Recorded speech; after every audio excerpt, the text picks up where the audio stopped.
नमस्कार बच्चों। आज हम संयोजी जो ऊतक हमारा चल रहा है उसके नेक्स्ट टाइप करते हैं, नेक्स्ट इसके प्रकार करते हैं बच्चों। ठीक है, तो कौन कौन से आगे देखो, इससे पहले हमने कर लिया है। देखो क्या क्या किया था, रक्त किया, क्या किया था बच्चों, सबसे पहले हमने रक्त किया था। और मैंने एक चीज मेन बताई थी, आधात्री। आधात्री आधात्री क्या होता है, जिसके अंदर कोशिकाएं होती हैं वो दसी हुई होती हैं, उसको हम आधात्री बोलते हैं। और रक्त के अंदर हमारी जो आधात्री थी वो द्रवित अवस्था में थी, द्रव अवस्था में थी। इसके बाद में हमने किया था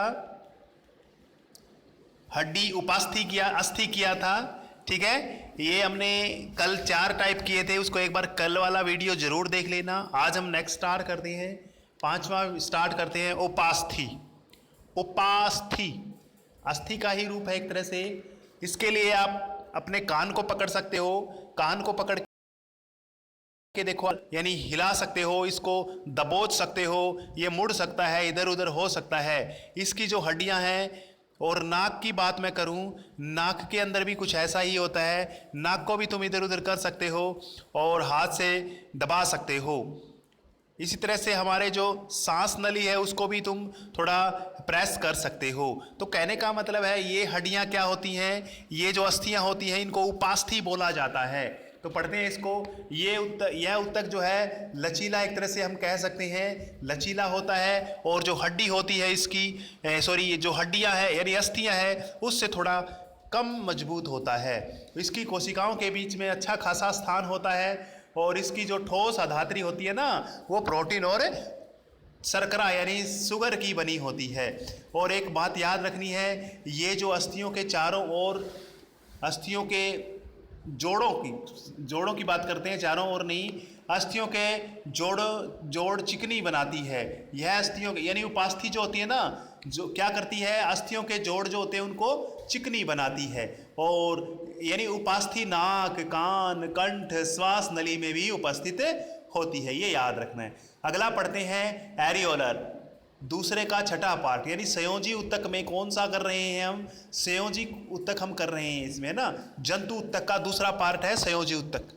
पहला हमने कर लिया था एपिथेलियम, उसके काफी सारे टाइप्स थे वो कर लिए थे। दूसरा हम कर रहे हैं संयोजी ऊतक।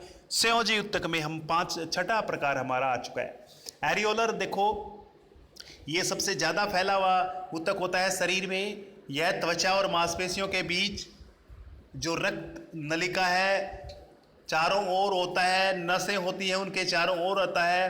अस्थि मज्जा में भी पाया जाता है। अस्थि मज्जा क्या होता है, देखो, अस्थि मज्जा होता है बच्चों जहां पर आरबीसी, डब्ल्यूबीसी, प्लेटलेट्स जैसी कोशिकाओं का निर्माण होता है।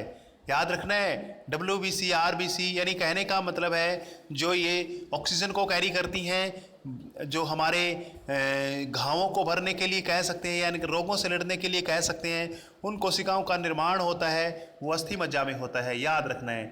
आगे देखिए, यह अंगों के भीतरी जो खाली स्थान होता है उसके अंदर भरा होता है, आंतरिक अंगों की सहारा देता है या सहायता करता है। और ऊतकों की मरम्मत में भी ये सहायता करता है। कौन सा, एरियोलर।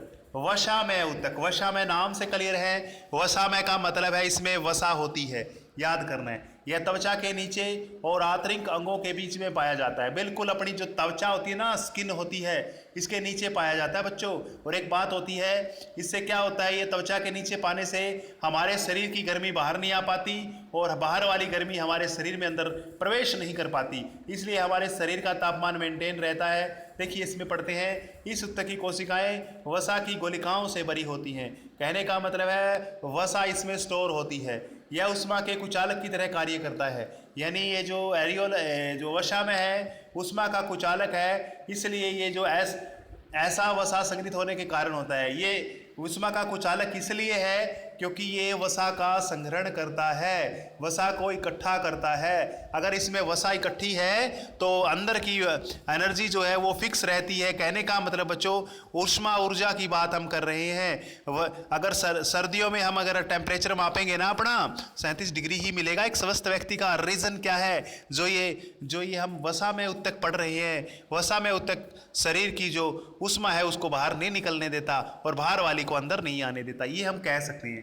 ठीक है बच्चों, थैंक यू। इतना ही करेंगे आज। और एक बात और याद रखनी है, आज इतना करेंगे, कल आपको ये 2 प्रकार आपको जो हम जंतु उत्तक के पढ़ रहे हैं, एपिथेलियम हमने किया था और एपिथेलियम के टाइप किए थे, और दूसरा कर दिया हमने संयोजी उत्तक और संयोजी उत्तक के टाइप किए थे। तो आप किसी भी बच्चे के पास कल फ़ोन आ सकता है सुनने के लिए, मैं सुनूंगा। तो आपके जो ये 2 टाइप्स हो चुके हैं जंतु उत्तक के, एपिथेलियम वाला हो चुका है और संयोजी उत्तक हो चुका है। ये दोनों आपने अच्छे से तैयार करने हैं। कल का आपका एक तरह से कल कोई वीडियो नहीं डाला जाएगा, कल आपसे सुना जाएगा। ठीक है, थैंक यू।